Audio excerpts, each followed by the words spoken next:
32. How to Pray. Part 4. Long, Unanswered Petitions. March the 20th, 1956. Good morning, friends. One of the problems of prayer is the fact of long unanswered petitions. Someone asked me recently why God waits so long sometimes before granting our prayer.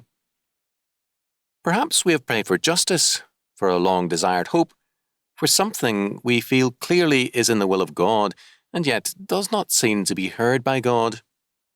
This is the familiar experience of every praying Christian. Our Lord gave specific answer to this problem in his parable of the persistent widow. And he spake a parable unto them to this end, that men ought always to pray, and not to faint, saying, There was in a city a judge, which feared not God, neither regarded man, and there was a widow in that city, and she came unto him, saying, Avenge me of mine adversary. And would not for a while, but afterward he said within himself, Though I fear not God, nor regard man, yet because this widow troubleth me, I will avenge her, lest by her continual coming she weary me. And the Lord said, Hear what the unjust judge saith. And shall not God avenge his own elect, which cry day and night unto him, though he bear long with them? I tell you that he will avenge them speedily. Nevertheless, when the Son of Man cometh, shall he find faith on the earth? Luke 18, 1-8. The first and most obvious point here is that God requires that we be persistent in prayer. If persistence prevailed with a corrupt judge, how much more likely it is to prevail with the righteous God? Persistence is therefore a basic requirement of faithful prayer. Second, the woman's cry was, Avenge me of mine adversary, or do me justice with regard to my adversary. Jesus declared that God will avenge his own elect, will give them justice and relief in full and willing answer to their cry day and night unto him.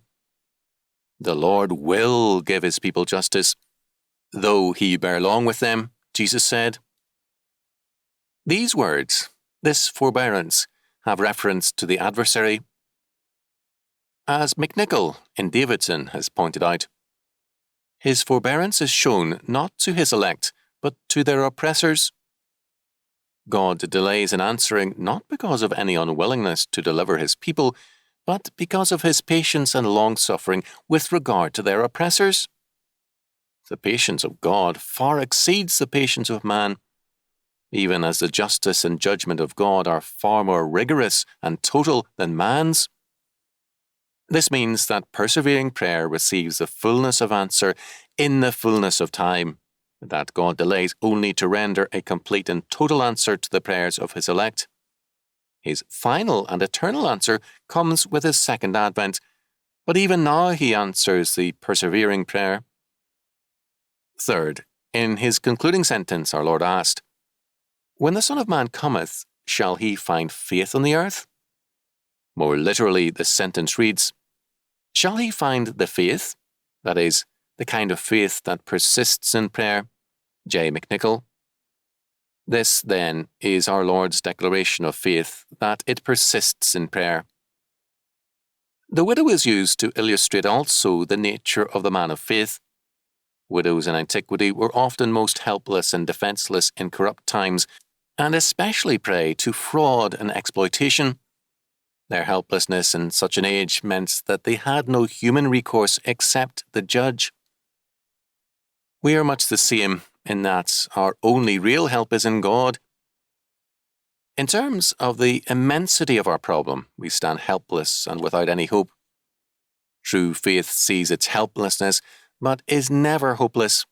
True faith persists in prayer in the confidence that God is no corrupt judge, but the righteous and holy Lord of heaven and earth, whose purpose is to redeem his own, and who delays only in patience and forbearance, not in neglect.